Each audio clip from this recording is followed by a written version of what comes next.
Hello, it is Ryan, and we could all use an extra bright spot in our day, couldn't we? Just to make up for things like sitting in traffic, doing the dishes, counting your steps, all the mundane stuff. That is why I'm such a big fan of Chumba Casino. Chumba Casino has all your favorite social casino-style games that you can play for free anytime, anywhere with daily bonuses. So sign up now at ChumbaCasino.com.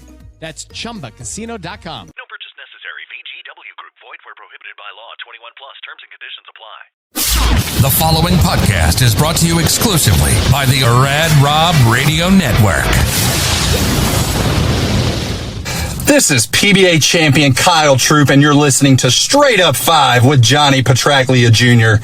As you know, JP Jr. used to be introduced as the sexiest man in bowling, and now the world. But he doesn't have the best hair in the world. I do. Sorry, bud, but you know the deal. Pick it out. Fear the fro, baby. Welcome to Straight Up 5 with Johnny Petraglia Jr. A hard-hitting, in-depth, cutting-edge look into the world of bowling. This podcast will not only cover all things bowling, but will also give you a raw look into real-life issues. You'll get unfettered access into the mind of one of the most gifted bowlers of this or any other generation.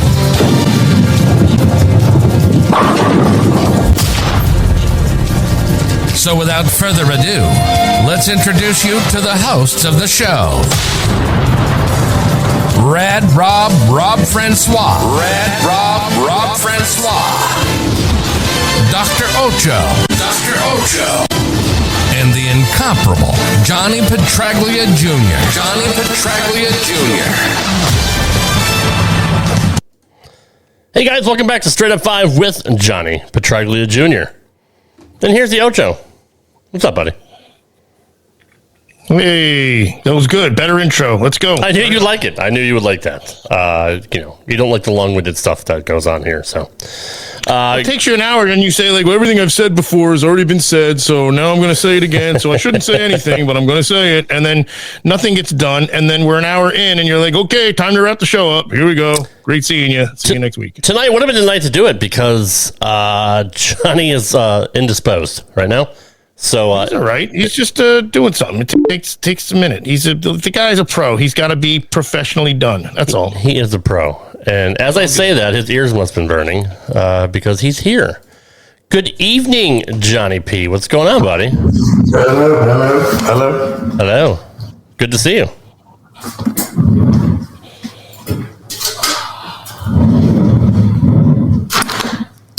Told you he's a pro. Yeah, total pro. What's going on, Johnny? We're live. Oh, fantastic. I'm just late. A little bit. We were trying to fill time for you, but welcome, buddy. It's good to see you. So the day he needs to fill time, he doesn't do any intro. How about that? Shocker, right? Yeah. Hello, Dave. Good evening, sir. I didn't even have a second to get the dogs situated, so there might be some early barking here. Fuck the You dog. didn't let the dogs out. JB, what's up? No, we they're cleaning downstairs, so the dogs are up in the bedroom with me tonight. Oh, gotcha. I guess we know who let How the you dogs guys out. doing? Ocho sucks, but I'm doing good. I don't have cleaners. Johnny's throwing. What's up, buddy? Happy Wednesday to everybody here. No, I'm good, man. Sorry, we didn't show up last week. Sorry is actually Canadian. You know, that's not, I don't think that's right. Well, I can't say thanks Sorry either. is like how so, Canadians say it. Oh, sorry. Sorry. Or Lloyd Christmas. That's true. Well, he's That's Canadian. true. My kid watches a lot of Paw Patrol, and that's Canadian, so... Harry, your hands are freezing. Sorry. JP was sick last week, but he's doing better now, so we're... Paw Patrol is Canadian? We're back. Paw Patrol is Canadian, yes. Yeah, it's good to be back. So yeah, let's. What were you guys already talking about before I got here? Intros suck. Nothing really. Just you literally came on right after I brought Ocho in, so that's good. That's good timing. We didn't dive into too much. We weren't unfettered yet. No, we're not. Well, see, that's the problem. I need to change the intro because whenever we're live, Johnny is mildly fettered. He's fettered. It's no doubt. Yeah, we need. I don't know what we have to do to get him unfettered. Unfettered, but it says unfettered access. That's true. Well, no, that's true. That's unfettered. True. No, that's fair. He's just fettered a little bit. Okay, well, we're good then. We are going to talk about early PBA Tour 2023. We were going to talk about the U.S. Open last week. Obviously, we couldn't, and we also had the Springfield Classic last week. Johnny, what were your thoughts on the U.S. Open telecast? Before we get into the results and all that, what did you think about the first show of the year on Fox? I love Joe's comment, by the way. Thanks, Joe. The show itself, I thought that the precision shot making of the professionals was highlighted very well this week, or at least at the week of the U.S. Open. Yeah. It was certainly you didn't have much to hit, and when you hit it, you had to hit it at the right speed with the right rotation, and even then, you weren't guaranteed to knock them all down. So, kudos to EJ for winning the U.S. Open, number one. Absolute amazing performance from start to finish on his part. As far as quality of the telecast itself, I mean, it's completely fucking worthless, just like every other show that we win. And again, I sit back in my chair and I just don't know what they're after. I mean, number one, I don't know the deal or how it works, but everybody that was anybody knew that the U.S. Open wasn't going to start on time. The college basketball game was just starting the second. They had like 25 minutes left in the second half.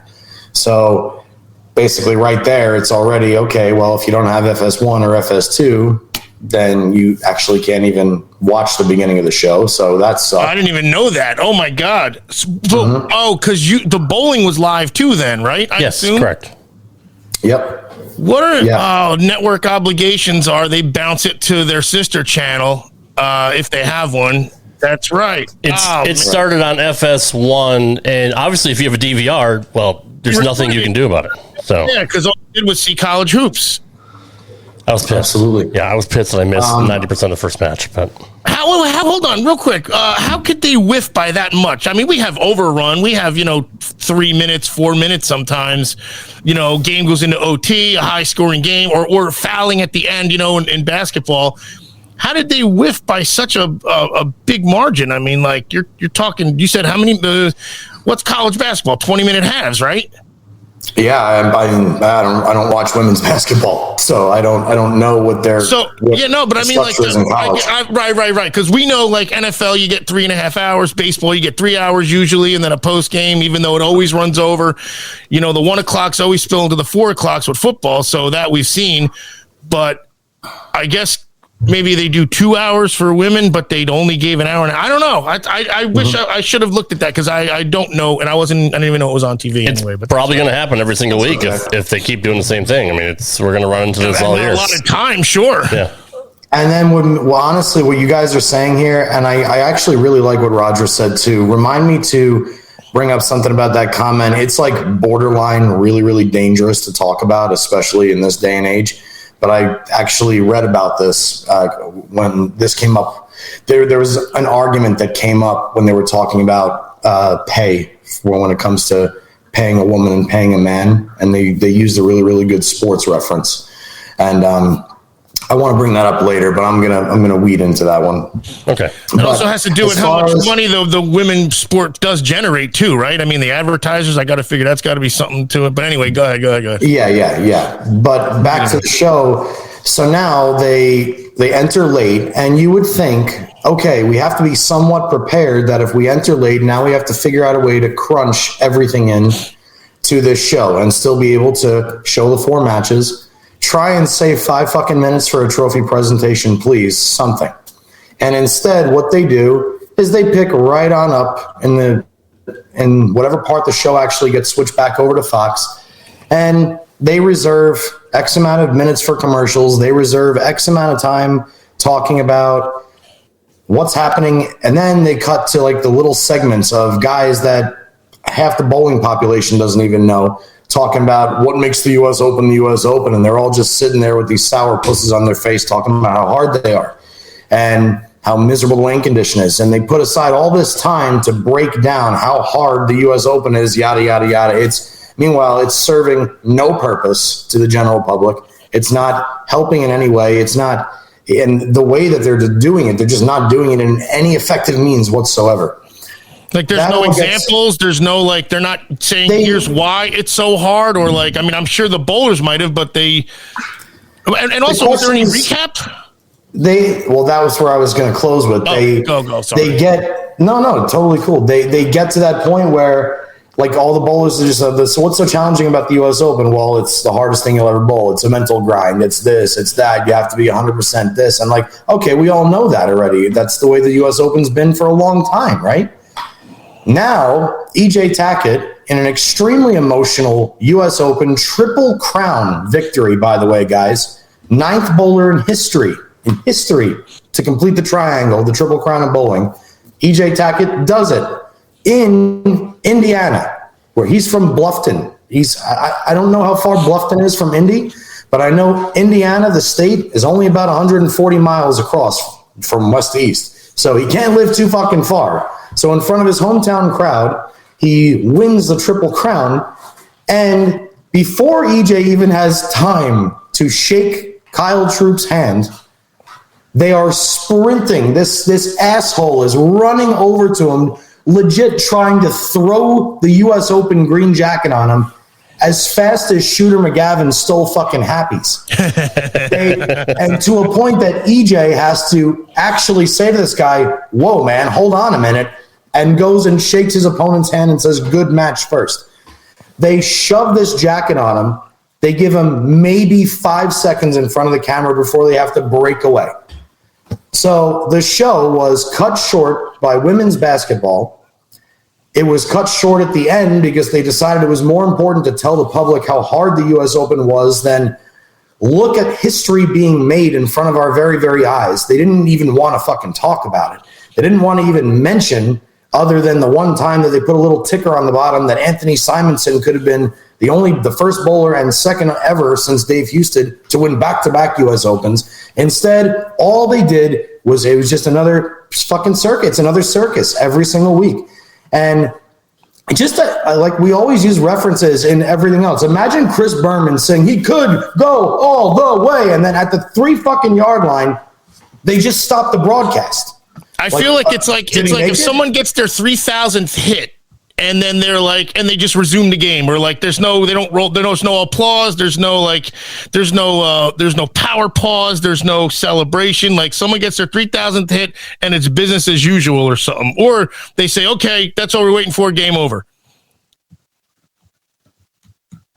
I mean, 3,000 hits. There's a lot of people that did that. If only 9 people have ever gotten the Triple Crown, I mean, this is I don't know. It feels like that's even more of a monumental moment. And yet They poo-pooed on it. And like Roger said too, in front of his hometown crowd, that was such a moment. That was like, you can't script a moment like that. Their time is very, very poorly monitored. When the show was on ABC, and look, I understand you're trying to break the mold, you're trying to change, you're trying to do things differently. That's all fine and dandy, but don't get rid if you do it better, all of the shit that worked. The ABC telecast ran for 90 minutes long. These guys have 2 hours now to broadcast the same 90-minute show that was so successful for 36 years straight. They let you know where they were. They talked about the city they were in for like 5 minutes. The 2 commentators opened the show. You got a chance to meet them. They showed you the total purse. They gave you the breakdown of who was earning what. They had time to do sideline interviews with the players before and after their matches. They had time to show you a clip of all guys in the top 24, what place they finished, how much they made. And then at the end of the show, they had enough time to bring out the proprietor, the sponsor, to do the trophy and the check presentation and give the winner 5 minutes to thank his sponsors and his family and the fans, and still have time to say, we hope you enjoyed this production of ABC's Wide World of Sports Professional Bowlers Tour. We'll see you next Saturday at the same time. Now, they can't even get 4 matches, one of which is not interrupted by commercials. The title match is commercial free, and they still can't get a fucking show in. in 2 hours. Who's ever in charge of that, I hope that they hear this. Like, how could you continue to maintain a job if your one job is to manage a time set or a time frame and you can't manage to get any one of those elements in it? What are you doing? It's embarrassing. That's poor clock management. Just like, trying to, not use a timeout when you still have, you know what I mean? When there's only 8 seconds left in the game or something. But that's, what a shame. I'm learning something now because I thought maybe they just didn't have as much time or something like that. But the reality is they have more. And, they have more. I guess if they weren't trying all their little dumb jokes and taking the nuances out that didn't work, I'm all for, like you said, try things, but like do something that could substantially help at least. Absolutely. I have my thoughts on the whole thing if you want to hear them, Johnny. Yes, very much. I don't want to. Seriously, Ocho. I don't. I'll see you guys. So all in all, I hated the presentation. The bowling itself was thrilling, but I hate Rob Stone. I want to throat punch him with a machete. I also said the numbers that they give on the 3D track are fucking useless if they don't explain what they are. 23 years as a lead analyst, and Randy still can't sniff Bo Burton's jock. So many stupid fucking jokes the whole show with those two. Fox has to make a change. If PB3 is going to retire this year, put him in the booth next season. Otherwise, I'll have to watch with the commentary off. Hardly any player backstory except for the first match. I actually like to know that both guys were from Michigan and bowled against each other quite frequently. I also like the stats about how many 2-pins they made during the week and so on. I thought that was a cool little touch. But like entry point and break point and all the other stuff, like explain what it means. That's what you do a lot on this show, but your average casual fan or watcher is just not going to know that. They throw all these fucking stats out and all these graphs and all these fucking shit, but they don't say why the ball does this or what causes this to do that. So that I take exception with. Like Brad and Kyle. If you guys watch Brad and Kyle's YouTube show, they explain a lot of shit. Like they really break stuff down in detail for anybody to explain it. Or put Johnny in the booth for fuck's sake. I mean, he can talk, nerd stuff, bowling stuff, and explain it in layman's terms like he does in the show. And I'm over the colored oil. The red is more obnoxious than the blue. And for the average viewer, I think it looks weird and does nothing if you don't know anything about patterns because they don't fucking explain them. The crowd was actually very energetic, except for that one guy screaming on the top of his lungs every shot, "Come on, ball!" Like every fucking shot. Well, he was early a few times, I know, or maybe it wasn't him, but some people were early a couple times. I noticed. Yes, and none of the players said anything either. I guess just for sake of saving more time. I don't know. I agree. They had a quote that said Knowles bowled 59 games, and now this is the 60th this week. Okay, explain why that's a marvel that he made it that far, given the fact that the patterns were horrendously fucking bad. Like they mentioned nothing about the qualifying during the week and how horrible the fucking patterns were and how hard it was to get to that point. So yeah, those are my short notes. Can we all agree that Bluffton is just a cool name? Like, yes. If you're from a town, you want it to be called Bluffton. It sounds like a city that like Peter Griffin should live in. Yeah, exactly. Or like the dude from Little Big League or whatever. What was his name? Not Little. No. The dude, Rookie of the Year, the flunky butt loving dude. Like that sounds like he should be from Bluffton, Indiana. You mean Henry Rowan Gardner? Yes, Henry Rowan Gardner. I like that. So Hoser. Getting to like how they throw up all these stats and like the break point, entry point, and all that, Johnny. Obviously, they need to explain to people what that means, right? Like, it can't take that much. Just take an extra 30 seconds or whatever and say, explain some of the jargon and some of the terms that they use instead of just throwing out. I mean, look, the thing looks cool. I mean, you see the fucking both bowlers, the way they're both, attacking the lane or whatever, but explain like how that happens or why that happens. You know what I mean? Like there's be the Midas Open. Maybe that's why there's the break point or something. You get it. Firestone, Oh, wrong one. Sorry. You betcha. You know what? Honestly, Rob, what you're saying is 100% accurate because if people don't know what they're watching, they need to learn a little bit about it when they watch it. For instance, most bowlers know this. I mean, I hope most bowlers know this. But lefties count normally and righties count backwards. What I mean by that is our boards, my boards, I count from left to right. Right. You know, the same way I would read a book. Right-handers count from right to left. So if a standard viewer is watching that stat track and they see Justin Knowles, we'll use him because he was on the show, and Anthony Simonson on a breakdown. Justin Knowles is hitting 16 at the arrows, and Anthony Simonson's hitting 16 at the arrows. What does that mean? How many boards are on? Like, you don't know because you were not informed that there's 39 boards on a lane, and left-handers count left to right and righties right to left. Yeah. So that's number one. You have to dummy it down because it's there's so many technicalities and so many little technological things involved in bowling that if you're not involved in the sport, you have no idea what's going on. Like, I could sit and learn what's going on in cornhole because two guys throw 4 bags. And I could figure out the scoring system on my own. Okay, yeah, it's 3 if it goes in, it's 1 if it's on the board. They cancel each other out. I got it. There's really not that much to know other than how am I allowed to step when I release the cornhole bag? Am I allowed to be in front of the board? And how far apart do the boards have to be? It's simple. And they tell you that when you watch cornhole. They tell you that. Just in case you didn't know how it works, they tell you. So you try and bring people into a dying sport, and the only thing you continue to do is not invite pigeonhole. Nothing about it. Yes. You're pigeonholing yourself into the same, 150,000 schmucks that are gonna watch every week anyway. And I don't mean schmucks. I mean like you've tapped that audience already. You got your bowlers, but you used to have sports fans. Yeah. And they did pretty well. They had over 1.5 million viewers or whatever on a Sunday. I mean, I think that's what they had, or something close to it. Great. Were we to believe that the girls' college basketball game Probably led into That's what I think happened. I think those extra 700,000 people just spilled over from watching. Right. We're like, no way. For the first 20 minutes of the show. Yeah.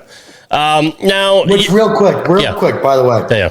While we have some of our astute guests here, I want to bring up something because I know I'm definitely alone on this one, but I wanted to get y'all's thoughts on this. Okay. I went to give a bowling lesson today at Sunset Station, where I used to run the pro shop. And I'm sitting in front of the pro shop talking to my lesson before we go take the lanes. And I see a bunch of senior players bowling from lanes 1 to lane 20. 3 guys on a pair. And I go, wait a minute, I know some of these guys. Like Vaughn Duty's there, Sam Carter, Brian Cooper. There's a lot of good bowlers and not necessarily guys that are from Vegas. So Todd, my buddy Todd, comes out of the shop when I'm giving my lesson down on lane 50, and I go, Todd, what is that down there? Is that it's not a traveling league. I saw Sam Carter. He goes, no, that's called the Romy. And I go, what's that? He goes, it's a right-handers only men's invitational tournament. Come on. The Roni. It is a senior right-handed specific only invitational tournament. Are they one-handed or two-handed? Well, that was going to be my question. So are you just prejudiced against lefties, or are you now prejudiced against two-handers? That's legit discrimination, man. The civil rights movement ended a long time ago. And that's when I asked Rochelle this earlier, I wanted her exact immediate response because she is not a bowler. She goes, that's pretty much sounds exactly like discrimination, doesn't it? I'm like, yeah, it does, doesn't it? Exactly. I mean, granted, you need to be the Rosa Parks of bowling.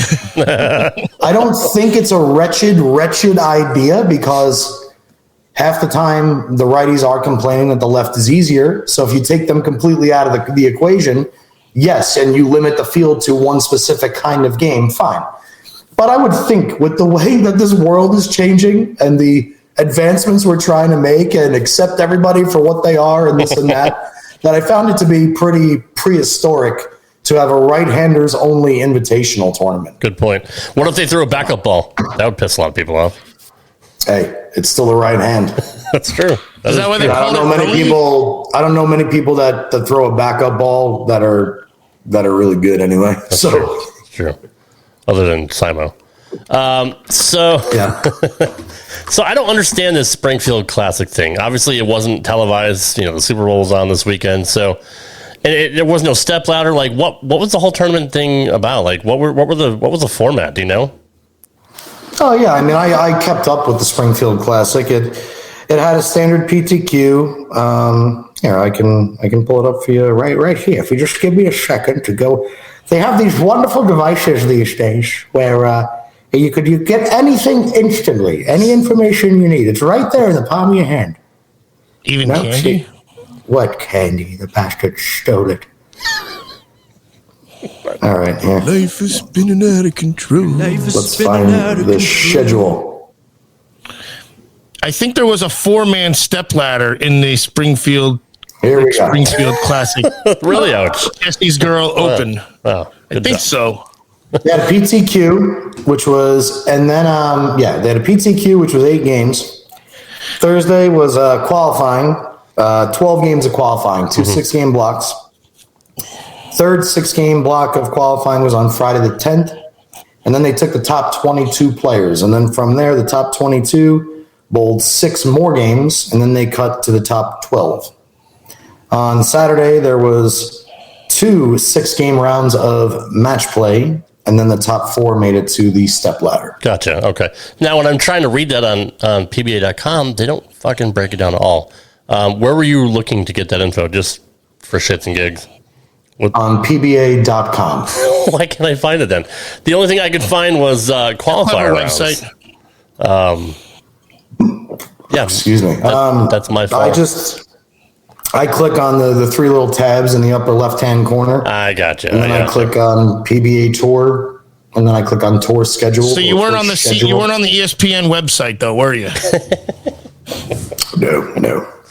Well, thank you for breaking that down, Johnny. Yeah, no problem. And congrats to Sam Cooley for taking home that victory. The Cooley. non Duty and Cooley were in the same tourney. And collectively, I think maybe they smiled once. Ah. Yes, Sam's not a smiler. No, okay. No, not at all. Hell of a talent, but he is. So, real quick, while we're on the discussion of the PTQ, since he's with us now, I actually asked my buddy Frank if I had permission to read his thoughts on what's been going on. He was vocal with me earlier about it, asking my views on basically the shit show that is the PTQ and what's going on. Okay. And I let him know that I'm following and I have my own views on what I think of the PTQ and what I think has been going on, but I simply asked him to tell me more. And then asked his permission to read his message on our show. Not for me, but for other listeners. What is the PTQ again? It's the pre-tournament qualifier. It's one block where, I don't know if it's 8 games or whatever it is, but the top however many players won in however many, 5 or 6, 7, whatever the breakdown is, I don't really know. So they reserve 5 spots in the last bit to get the last few guys in or something? Yeah, so here, we'll use this week's tournament, which is actually going on right now. They are in Shawnee, Oklahoma. I heard it's a glorified regional. The scores are very, very high in Shawnee. That is for Shiz Whiz. Let's see. House shot. And ironically, Tackett is leading after round 1 of qualifying. Well, 4 games through B squad, but it's Zach Tackett, EJ's brother. No kidding. Mm-hmm. God, this is so miserable. It's so hard to just find the PTQ scores. You know what I'm a little bit pissed off about is you have the U.S. Open 2 weeks ago. Too. And you don't have another tournament on a PBA tournament until March 12th. Jesus. Wait, they go freaking months? A month and a half? What the fuck? Right? Next week they have the PBA Collegiate Championships. And then Sunday, March 12th, it's the Go Bowling PBA NASCAR Invitational at Phoenix Raceway.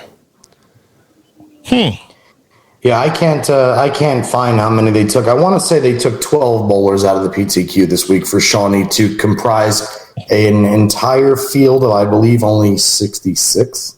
Christ, I can't find it. To hell with it. Post game show is brought to you by. You can't say goddamn on the air. No worry, no one's listening anyway. We're really killing it this show, boys. We are. Anyway, yeah, it's in Shawnee, scores are high. They're in qualifying round 1 right now. B squad's bowling. Oh, I wanted to read Frank's message. So, yes. PBA, you got to do better work on your website. It's still god awful. That's what I'm saying. That shouldn't ever be an issue that you can't find a current freaking tournament list or scores. Imagine saying, what's the score of the Yankee game, and going on a freaking any website, geez Christ, I can't find it. To hell with it. Go ahead. Ocho, what are the 7 deadly words? Dirty. Are we allowed to say them? Shit, piss, cunt, fuck, cocksucker, motherfucker, and tits. There you go. Very good. All right. So again, this is from my buddy Frank. There's a couple different pieces here, so if I might stop after each one to make sure we all have our thoughts out on that one. So fair use, yes. He wrote, basically, it seems that the PTQ guys, or actually, let me predecess this by saying, the next time you do Straight Up 5, please go off about these effing whiners at the PTQs if you're in the know. Nice. I'm absolutely floored at the stupidity, and I'm reading and listening to. So that's when I wrote, tell me more. So, okay. Basically, it seems that the PTQ guys are complaining about the expenses and the entry fees, having to average 220 plus to make it into the tournament proper. And then being frustrated that they have to pay another $250 to get into the tournament with no guarantee of a check. They are wishing that there was some type of prize fund for the PTQ guys. And I was referenced to go check out a tour player's page, which I'm not going to share his name on here. But he shared a post from these guys. So that's the first thing is basically Frankie is saying here that he's seeing a lot of guys complaining that not only have they taken away a prize fund in the PTQ, which they used to have. There used to be X amount of guys that would make it into the tournament, but they would have X amount of checks. There would be a 1 in 5 or 1 in 6 cash percentage. So let's say you went and you bowled the PTQ. And if I recall, if you made it in, you didn't have to pay an additional entry back then. But I could be wrong about that. But anyway. It's double dipping, man. That's like some IRS stuff. I was going to say, shouldn't that be the whole point of the PTQ is to win an entry? Exactly. That's the win. So, that's not to pay to win. Cripes. Right. So what he's saying here is these guys are complaining that there's no longer a prize fund in the PTQ. And now, on top of it, they got to pay an additional entry fee. I got news for you, bro. If you were already exempt or you're already out there with all those guys, you'd still have to pay the fucking entry fee. Whether it's split up into 2 payments or 1, you still got to pay the entry fee. So that's that. But what he's saying here is when he says they're having to average 220 to make it into the tournament proper, dude, you always have to average 220 to make it out of a PTQ, unless it's the U.S. Open. You may have to average 230 or 235 sometimes to make it out of a PTQ. When I made it out of Babylon, I was like 2nd or 3rd from the bottom, and I averaged 225.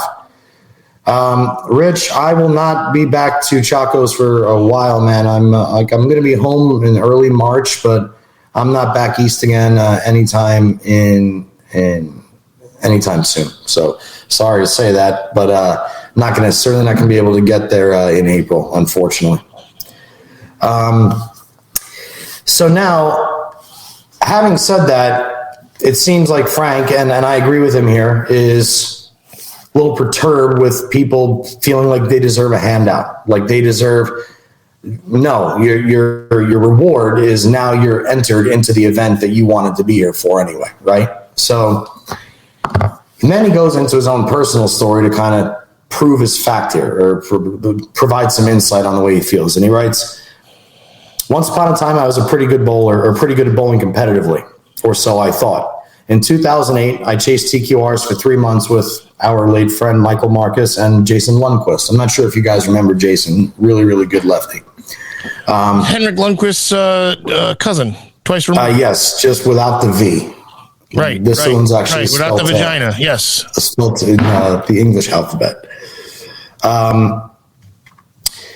Lundquist got exempt the first year, and I got my head beat in for 3 months. After a disastrous first showing at the World Championships, we went to Omaha, While I was practicing, I asked Patrick Allen if he could help out a little bit and work with me. We were friendly at the time. He point blank said, "You aren't good enough and maybe you should not be out here at all." I didn't take it personal and I thanked him. He came back 15 minutes later, apologized and said, "Try this." So I worked at it nonstop. I practiced every day and night. 3 weeks later, he practiced with me and began to be more open to help me. At the end of the stretch, I paid over $10,000 in expenses and had 0 cashes. I averaged around 207 for the time I was out there. And when I said I was done, he told me, "But you got so good. Couple more years and you could make a living out here." He closes with, "I'm saying this to say, are these people like high? Ever heard of cutting your teeth, getting the reps in and getting better, not expecting to be given things? How about the guys that are trying to make a living, are quote unquote exempt, so to speak, and still are not guaranteed money? I think it's a bunch of self-entitled bowlers who think they are good and are expecting results immediately. I can make a good argument and articulate my thoughts better, but it's not in the cards right now." I 100% agree with what Frankie's saying. And what do you guys feel about everything I just said? Do you think that the sense of people feeling like shit is owed to them has gotten drastically worse these days? In bowling or in general? We obviously know in general, but do we think it's rolling over into the bowling world too? Because that's kind of what my rant was about the house shot. And maybe it's a little apples to oranges, but it's people thinking they're better than they are, and then having this this reality check, but still not even acknowledging it. And I'm a little off with what you're talking about, but I still feel there's relevance there. So go ahead, Rob. No, I absolutely agree. Real quick, and then I'll write back to you just because I saw him. He just popped in. There's our bowling ball winner, Dylan Wesley, and first time making to the show.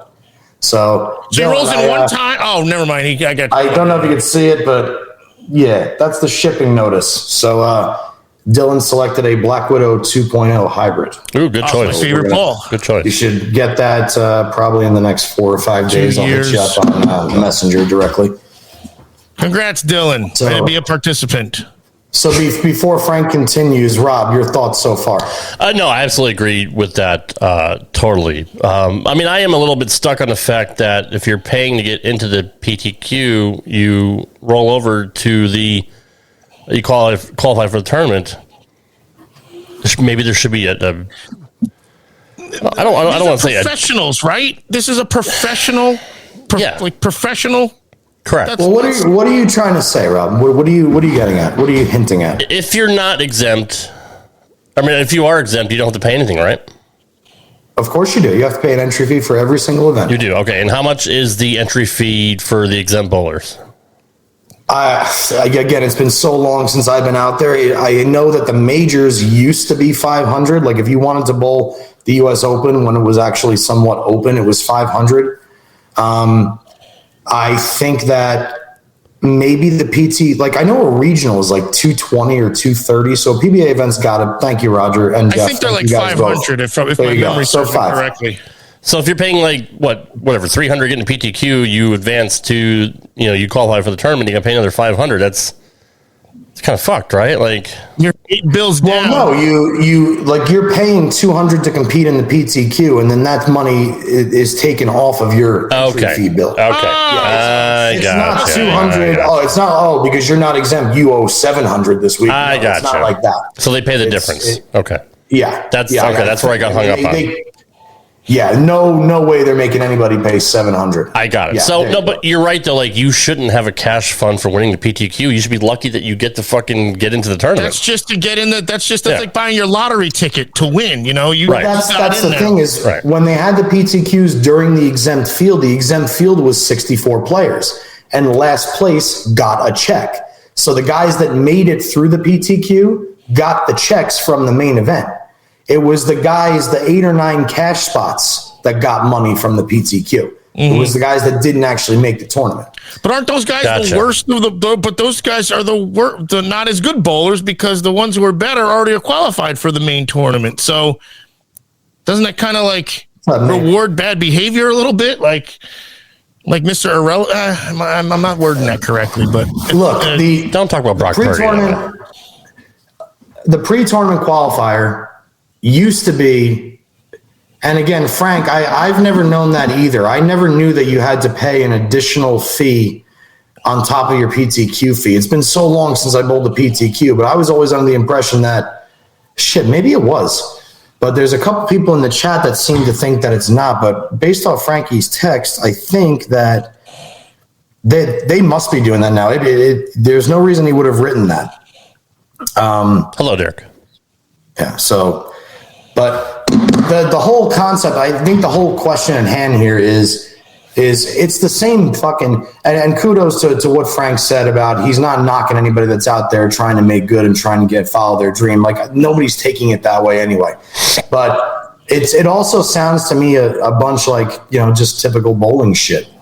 It's bowlers are always going to find something to bitch about, there you go. That's again, Nate, ties back to what I was saying.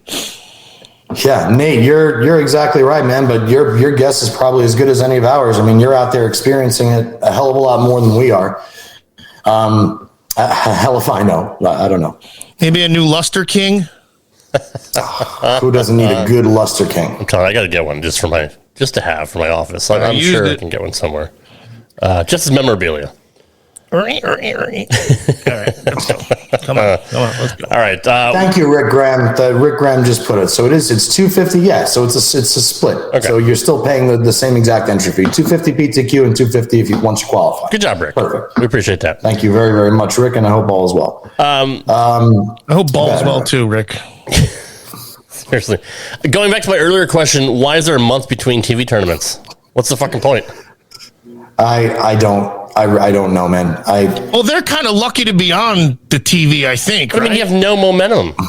I hate to say they're lucky, but they I know they don't have much say in them. Look, they just got freaking blasted by women's basketball by an hour and a half. I feel like, according to what you guys said, because I didn't catch. It was about 30 minutes or so. But 20 to 25. That's two matches probably, right, or a match and a half ish. Well, not the way they do it. The way they do it is only like six frames. That's two spares of the way they freaking do it. Yeah, exactly. But they're clearly not using their time wisely, but they're also not even.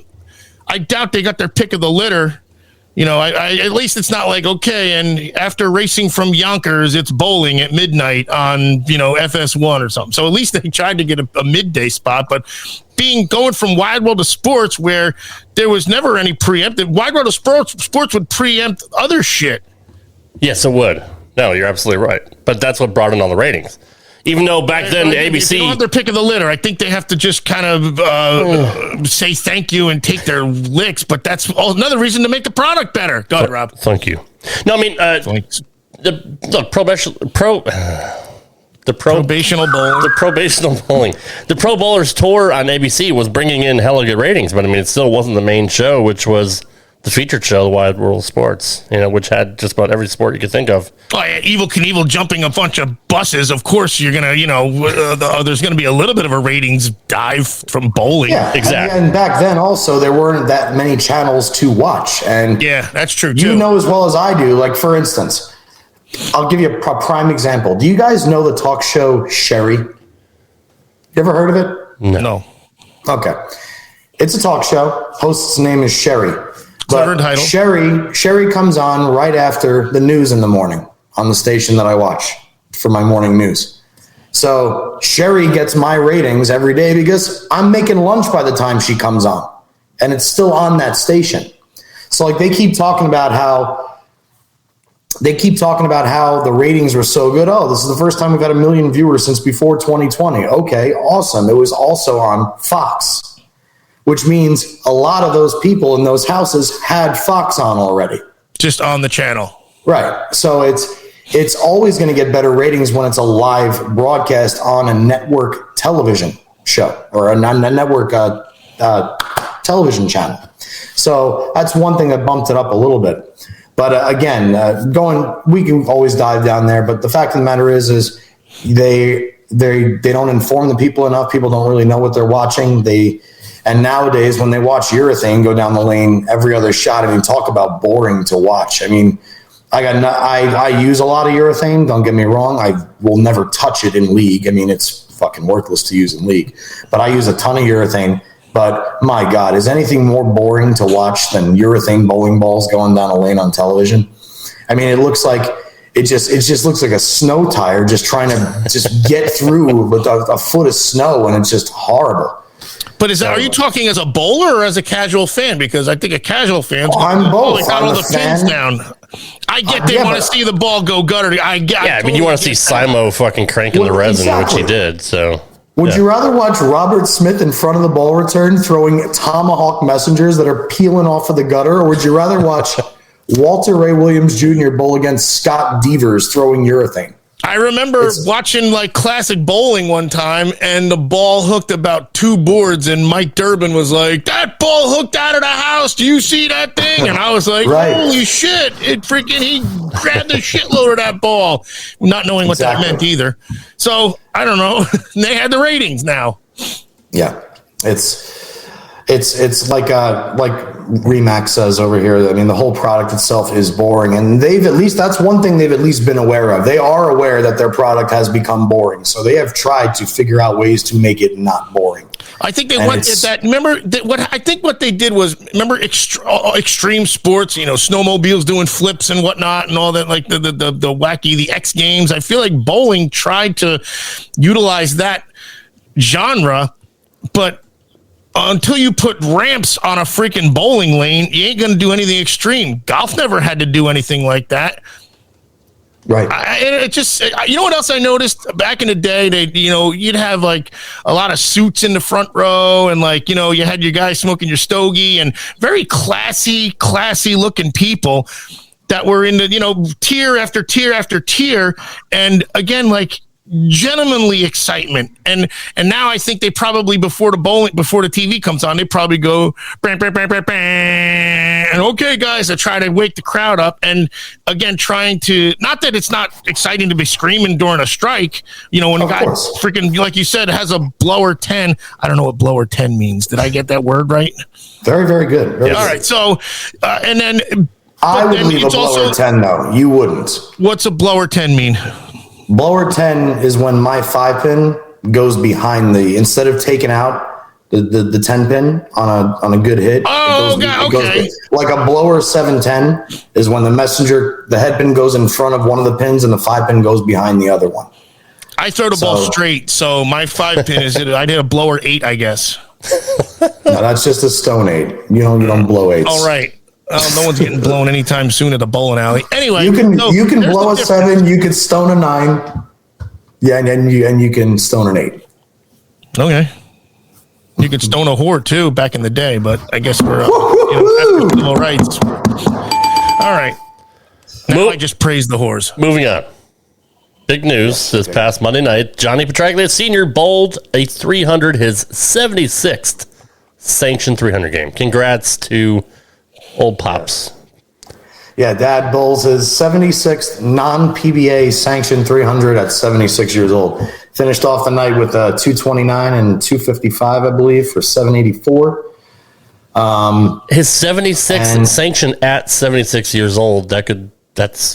That in and of itself is pretty fucking remarkable, right? I mean, non-PBA, that just means it wasn't on tour, I guess. It just means league. Right, like USBC sanction. His PBA 300s are his PBA 300s. All of his other ones are. How many does he have of those? I mean, I know one. I think Dad has 51 or 52 sanctioned PBA 300s, if I'm not mistaken. So he probably had conditions were tougher on the PBA Tour, but he probably bowled a boatload of more games on the PBA Tour, and he was in his prime on the PBA Tour. So, well, also just remember this, Ocho. He's 76 right now too, by the way.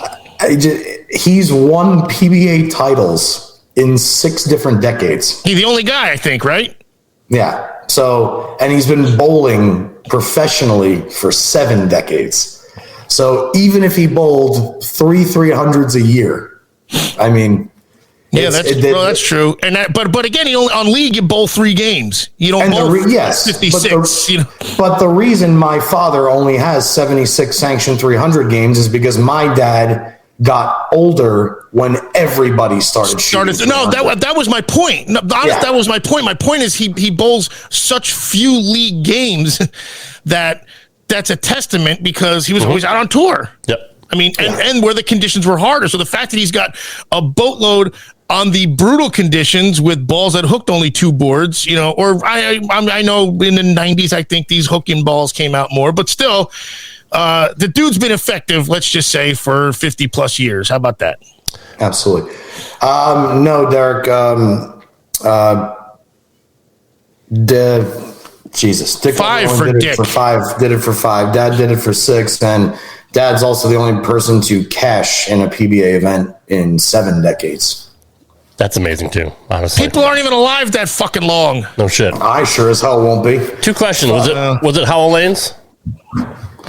Yeah, and he was throwing the track sensor. For some reason, he loves that. He loves that ball. That was my second question. Is that a urethane or resin? It wasn't lane 24 or 25 because he hates it's a lower end resin, and no, it was not those lanes. You're right. He was on, I think, 13 and 14. I bowled with him one year when I was his life coach, and 2 years actually. And one day he said, 24 and 25 or whatever it is. 20. Well, I forget how it leans. 1, 2. So that would be 25 and 26, I guess. Maybe it's 23 and 24. I like how you figured that one. Yeah, I love it. Wait a minute. I know it starts at 1. I know it started at now 1. I know the even lane's on the right side. Yeah, I'm good like that. So, but I remember 24 was his downfall. And so he actually said, yeah, I'm not bowling tonight. And I was like, all right. And he went and he started his wine early, and he brought me out a beer, and I was like, hey, I could deal with this. You're a good waiter. Yes, I was the life coach. Check out our video. Rob, promote the video that we did with Johnny's watch along on YouTube. It is on our YouTube channel, Straight Up 5 with Johnny Petraglia Jr., which is our first video since we started this channel. So you can go back and watch our interview with Johnny's dad, the great JP Sr. And we also... It was a watch along. He described how his thought process was. He went through... it was wicked awesome. You'll love it. Yeah, we did a watch along with his 300 game on ABC, and just to hear what he was going through at that time, it's just pretty remarkable. It's pretty amazing. He was the thought process is wild. Like what he's already doing, how he's counting, and what he knows he already needs before he's even thrown the ball. And he was considerably less fettered on our show than he ever has been on any other show or interview. So, well, he got deep. He got deep into a lot of things. Life coach stories, things like that. All true and all. We ask him good questions. Obviously, number one, he's comfortable because no matter what he says, he's not as nuts as me, so he already is protected there. Fair, but we ask him questions that people really want answers to. Like, I don't care that your new bowling ball is really clean through the fronts and has a strong continuous motion on the back end. I don't care about your layout. I don't care what surface you put your ball at. I want to know what was going through your brain when you threw it. Yeah, how bad were your nuts shaking? How bad was your ass puckering on the 10th, 11th, and 12th throw? Yeah. Or was it at all? Or were you too in the moment that even if it was, you didn't realize it was? Like, that's the thing. Like, anybody that's been in that position, whether they're bowling for $100,000 or they're just practicing, the body, the human body, something happens to it when you're in a moment where you know it's all or nothing. Like, I've made it. Fight or flight is what it is. It's your sympathetic nervous system, and the best players can control that. It's utilized in a good way for a weightlifting competition or something where it's fast twitch. Bowling is very slow twitch, like golf. Meticulous, mechanical. You have to keep everything in control. Utilizing that to focus can sometimes make you better. A lot of times make you better. But if you teeter that line just a little bit and go a little more flight or fight, and you all it takes is a half a mile per hour faster because you got a little too jacked up. And and who knows, you sail it by or hit a blower 10. Shit. Two things. Number one, I like what Roger said about Jeff Moran, who, by the way, another sensational player. I don't know if you guys know Jeff Moran. Of course we do. Great, awesome, great guy, great bowler. Sports psychology books, man. I read all that shit. I read sports psychology books. I read Joe Dispenza. I read Eckhart Tolle. I even read Esther Hicks, like anything to quiet the brain, anything to train the brain, especially in the situations that you may be somewhat uncomfortable with. For instance, me, I love pressure situations. I want to have to throw 3 in the 10th every single game I bowl. I like the feeling of pressure. What I don't like is the way that I feel for the first 6 or 7 frames of every single tournament I bowl. I have never been able to mentally get over the hump. I put so much pressure on myself at the start of a tournament that I can virtually take myself out of a tournament mentally in 6 or 7 frames. It's that bad. Until With the pressure, do you get tight? Is that what happens? Do you try to be too good? Yes. Or is it self-doubt? I know it's the self-doubt comes from the feeling that I have to be so precise. Okay. So it leads into the other, basically. Yeah, exactly. And then if I don't hit what I'm looking at, or let's say like I leave a 7-pin in the first frame and I miss it on the inside, I'm like, oh my God, what if I miss the next one on the left side? Like all that negative juju, it happens all in 5-6 frames.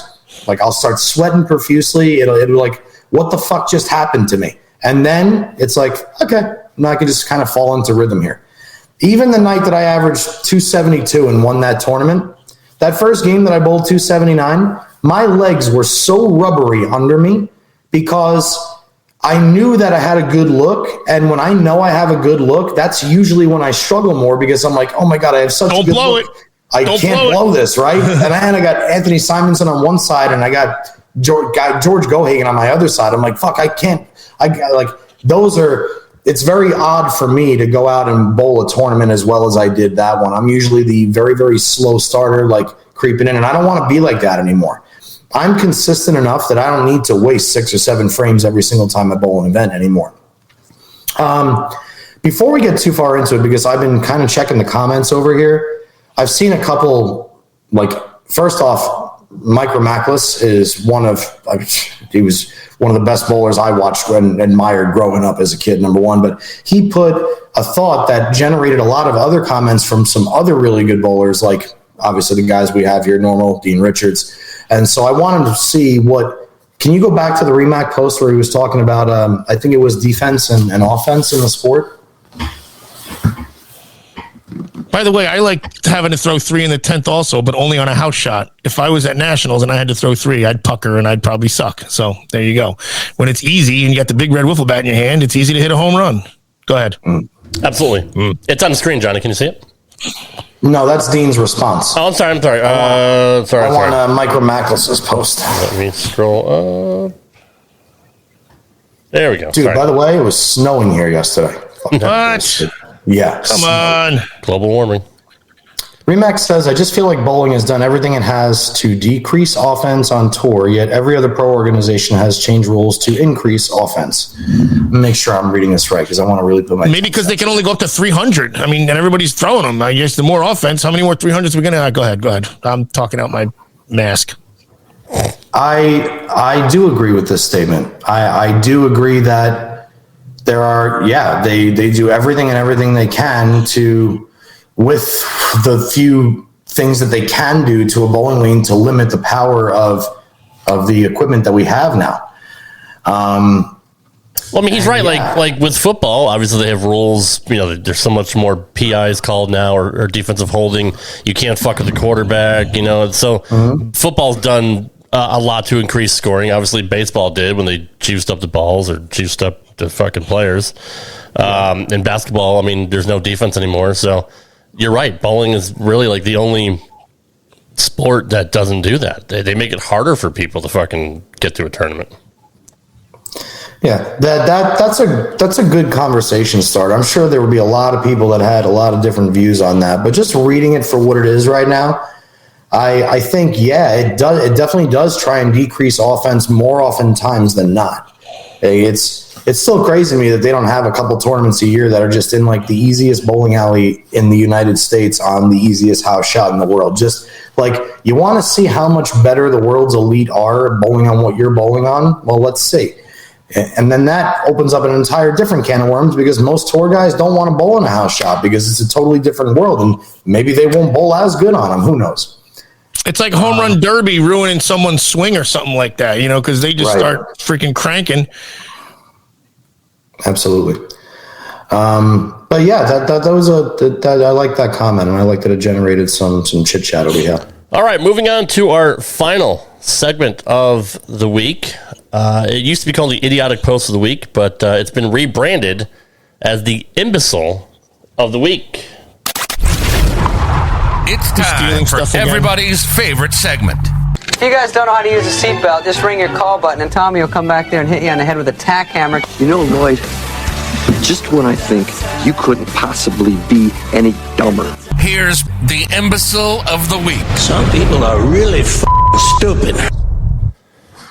This week's, I like that. Thank you. This week's Imbecile of the Week is Dan Young, who posted in the USBC Bowlers Discussion Forum. Oh, we're using names now, too. Holy. No, this guy's such a fucking dipshit that, yes, I'm going to blow his ass up. He said... I thought you were going to submit the video that I sent you. I do have that somewhere. Sorry. No. Good. Double feature then. Yes, we'll do that next week. The U.S. Open final... No double feature. The U.S. Open final was great to see a good match. Two great guys bowling against each other with class. Now, my beef is... I was indifferent about allowing Mookie Betts to bowl without qualifying. I know he's a great baseball player, but to not allow someone an autograph in the morning with 20 total people in the bowling establishment just doesn't sit right with me. I get it. You don't want to get hounded with people. You got a free ride into qualifying. Would it hurt to give fellow bowlers an autograph? It was early morning and not a pro-am. Pretty sad.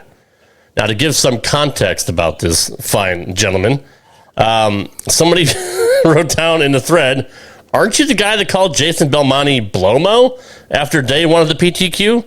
Yeah, he was right to turn you down. Now, he did admit that it indeed was him.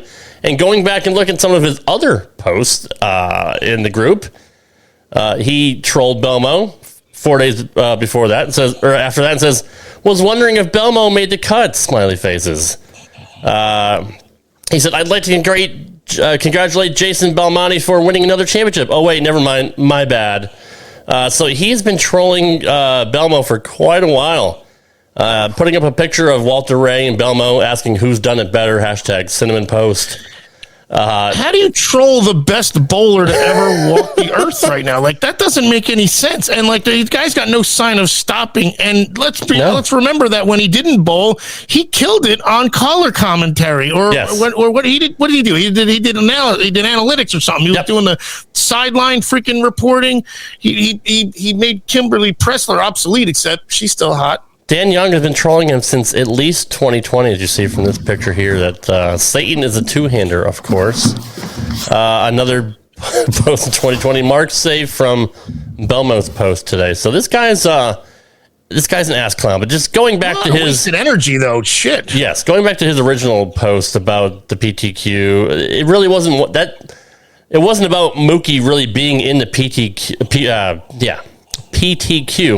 It was about him not giving an autograph to somebody. Just based on that statement, Johnny, like, bowlers aren't obligated to do anything. No, nobody's obligated to do anything. And unfortunately, guys, there are just some people in this world that have nothing better to do. And it's really sad. It is really, really sad that people like that guy have to deliberately and intentionally go out of their way to try and hurt somebody else because they're good at something. It is the most disgusting thing I think a human being could the most disgusting trait I think a human being can possess. Like, I almost feel like this guy is also thinking he's doing a good thing in his mind. Like, he's that brainwashed up that he's doing a service. Like, he's like, I'm doing this for all the one-handers or something like that. I don't know. I feel like in his mind he's like, I'm doing the Lord's work or something. He's clearly a purist. He obviously has an issue with two-handers. I don't know why Belmo specifically, maybe because he's the best in the world, but just getting back to Mookie Betts not giving an autograph. Number one, Mookie is on a different level than the PBA bowlers, and that's not to disparage them at all, but I mean, bowling gets more traction and more people and more views and, better ratings than bowling. That's just the way it is. More people would know who Mookie Betts would than they would know Bill O'Neill or Kyle Troup or anybody like that. So I can see him having a different mindset. A year. Well, yeah, I can see him having a different mindset. He's like, man, I don't want people to fucking, I got to do it for one guy. I got to do it for, 100 guys. I just want to fucking chill. I want to watch the tournament, whatever. But I don't know. What do you think about that, Johnny? About what? About Mookie, having a different mindset and be like, I just want to fucking chill. I don't want to sign autographs. I don't think Mookie turned down an autograph. I was just going to say that. If he did, he probably said something like, man, right now I need to take care of something, but I'll hit you up after the show. Sound good? He probably did something like that, which is enough incentive for an asshole like this guy. Yeah. So, now I got to go shit all over this fucker too. Like, they look for it. Assholes look for anything that's out of line. Or they'll spin it. They'll make the spin and be the victim, and that's how they justify their means. That's why he thinks he's doing good work by exposing. Right. And his, but whatever. That's why he's a douchebag too. And it's amazing when you can tell someone's a douchebag just by looking at like 2 or 3 of their posts. Absolutely. You know what I mean? Like, it didn't take much. Well, that's why I went back and did a little research. Like, all right, because somebody else mentioned that comment. Like, weren't you the one that said Blomo or whatever? So I went back and looked at his other posts, and I'm he's not a fan favorite, obviously. No, and people know who he is, and he's a fucking troll. He's been doing it for years. Who knows how long? He even mentioned that I hate when trolls aren't good. Like, because there's some good trolling, and like yes. Well, Belmo actually blocked him on Facebook, and he told everybody like Belmo's such a fucking snowflake. He blocked me or whatever. He should have done what freaking Shooter McGavin did and said like, "Oh no, I missed it. I was too busy winning." That's exactly right. I didn't get a chance to see him play. So, Dan Young, congratulations! You are this week's Imbecile of the Week. Enjoy your title there, you shitbag. That's nice. I love it. Hey, you know what? We're calling him out for the greater good because he's mashing on a true class athlete and famous baseball player, and he's smashing on the closest thing to bowling that will ever be Tiger Woods. Yep. The closest we'll ever get to somebody bringing an entire generation of new people into the sport that we change the sport. Yes. And this fucking piece of shit wants to sit here and fuck this guy. Fuck you, Dan Young. Yeah. Seriously, Dan. Now I'm glad we used your whole name. Cocksucker. In any event, Johnny, do you have any closing thoughts as we wrap up this week? Just wrapping up. It sucks that I can't watch bowling live, even though we're in the middle of the season and for another month. But other than that, that sentence sucks. My God. Yeah. Hey, why is bowling bad? Well, everything's tape delayed for a month and a half now, and but we'll be ready there. And don't let anybody tell you what happened. It's like a reality show that got taped 6 weeks ago, and you got to watch week by week episodes. Yeah. Well, hopefully we'll have more women's college basketball to watch on Sundays. I can't. I really, really hope to see Vanderbilt instead of the Shawnee Classic or whatever it is, the Odor Eaters Open. What was I going to say? Bowling, I'm still, I'm officially 3 games a week. Yep. I turned the corner with 502 last night, and I had my guy by 40 in wood. And he came at me with, I believe, front 4 spare, all of them for 279. And I bowled either a high 190 or a low deuce, shot right around 7, right around what I've been shooting.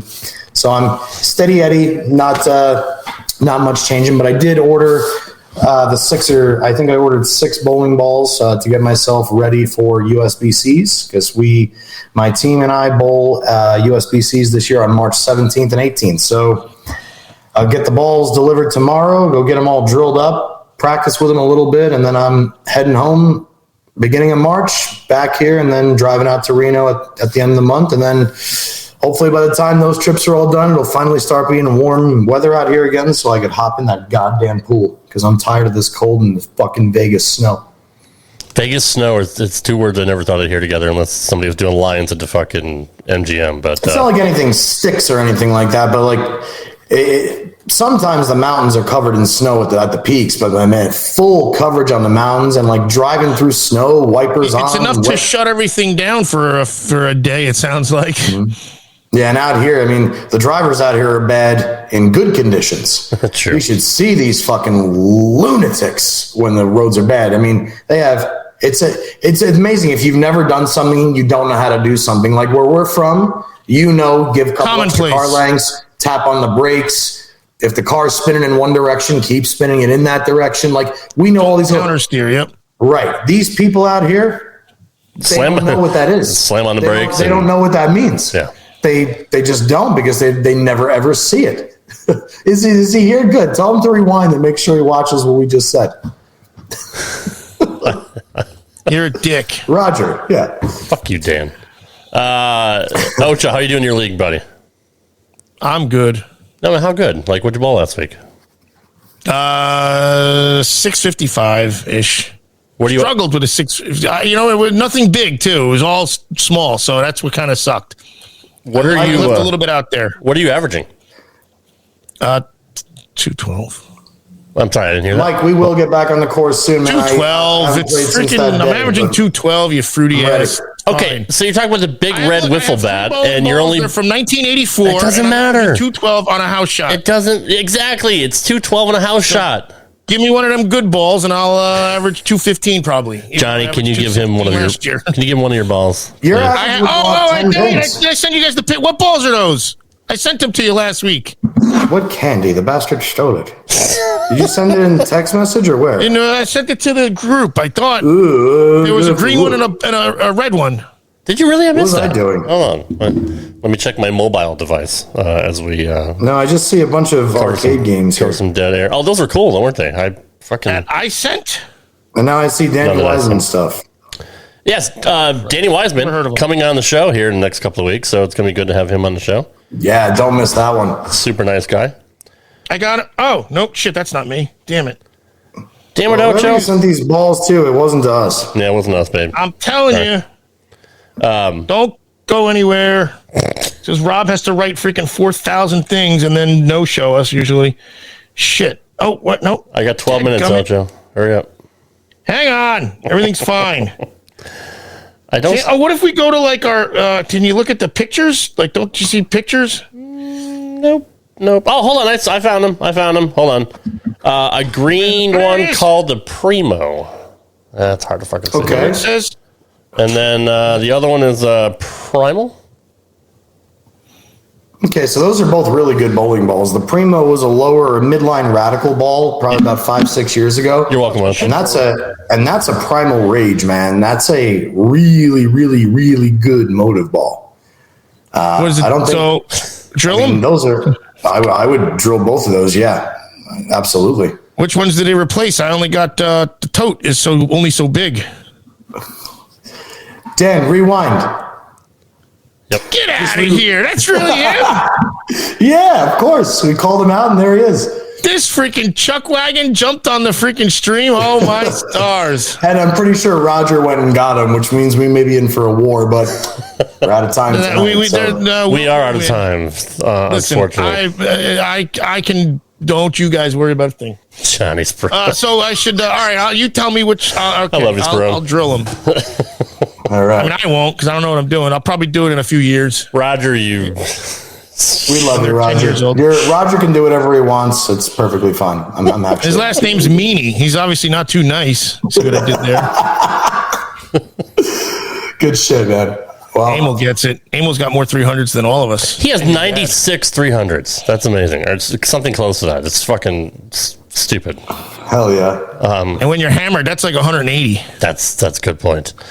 All right, guys, that wraps up for this edition of Straight Up 5 with Johnny Petraglia Jr. We will be back next week if we're not preempted by women's college basketball. So we won't be. We have our time slot. Network's already agreed. In any event, we will be back next week. And Dan, you can still go fuck yourself.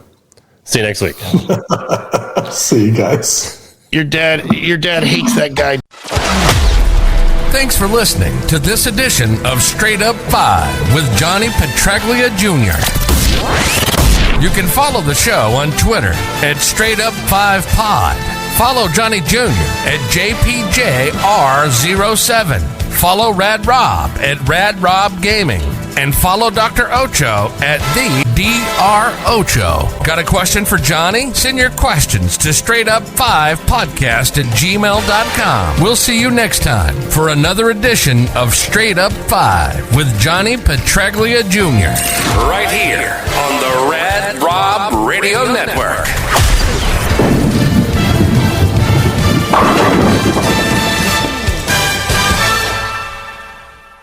It is Ryan here, and I have a question for you. What do you do when you win? Like, are you a fist pumper, a woohooer, a hand clapper, a high fiver? If you want to hone in on those winning moves, check out Chumba Casino. Choose from hundreds of social casino-style games for your chance to redeem serious cash prizes. There are new game releases weekly, plus free daily bonuses. So don't wait. Start having the most fun ever at ChumbaCasino.com. No purchase necessary. VGW Group. Void where prohibited by law. 21 plus. Terms and conditions apply.